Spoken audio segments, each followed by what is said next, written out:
భారతీయ విద్యార్థిని మరణంపై నవ్వడమే కాక అనుచిత వ్యాఖ్యలు చేసిన అమెరికా పోలీస్ అధికారిని ఎట్టకేలకు విధుల నుంచి తప్పించారు.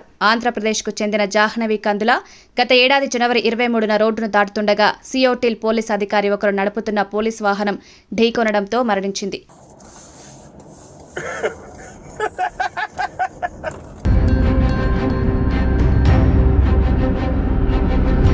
ఆ సమయంలో డ్రైవర్ వాహనాన్ని 74 కిలోమీటర్ల వేగంతో నడుపుతున్నాడు.